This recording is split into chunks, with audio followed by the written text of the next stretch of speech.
Au niveau débutant, en imaginant qu'après avoir discuté avec la personne, nous tombons d'accord sur la question comment me comporter avec mon chef au travail, nous allons donc décoder le tirage en mettant les mots-clés. Les trois premières cartes du tirage 11, 13, 7 à l'envers.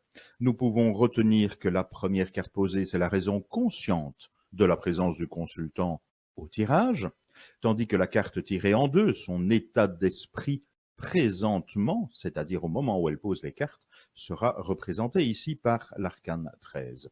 Nous avons donc une personne qui a envie de se prendre en main, 11, pour vider une immense colère, 13, contre ce vers quoi 13 se dirige, à savoir 7 à l'envers.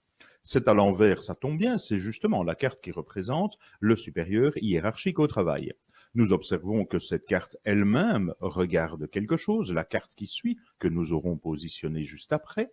Nous avons donc bien 13 qui représente 80% du poids du tirage, c'est une carte très importante, qui se dirige et qui regarde ce chef en question, et nous avons l'origine du problème, la cause du problème, ou bien la solution au problème, qui sera représentée par la carte située, positionnée juste au-dessus.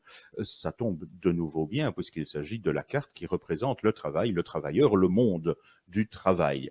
Nous commençons à voir un petit peu toutes les pièces du puzzle. Et notre brave dame, qu'est-ce qu'elle doit faire donc dans le cas présent? Eh bien, elle doit certainement aller vider une colère, exprimer ce qu'elle ressent par rapport à ce chef au travail. Et de quelle manière le faire? Eh bien, dans le cadre du travail, puisque le travail regarde quelque chose.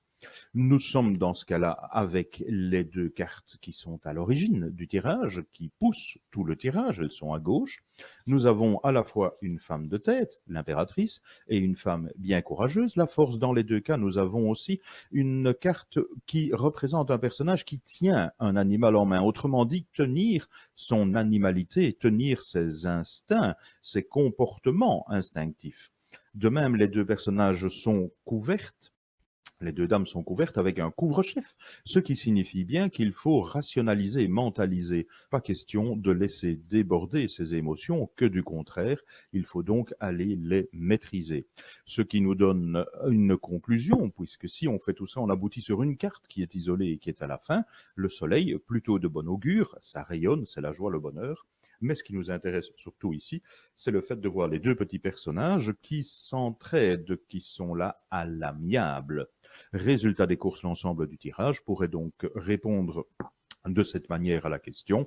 Eh bien, par rapport à votre chef au travail, chère madame, il est bon surtout de contrôler vos émotions, même s'il vous faut de manière très concrète et assertive, aller dire ce que vous pensez à votre chef. Si vous le faites sur le ton de l'amiable, cela pourra fonctionner. Nous sommes bien d'accord qu'il s'agit d'une interprétation parmi les 153 017 possibilités. C'est bien pour ça qu'il y a les cours de tirage, apprendre à confronter son opinion, sa vision d'un tirage avec celle d'autrui. Les cours se donnent à la fois en présentiel, mais également par Skype si vous êtes éloigné de l'endroit où je travaille. Alors, à bientôt!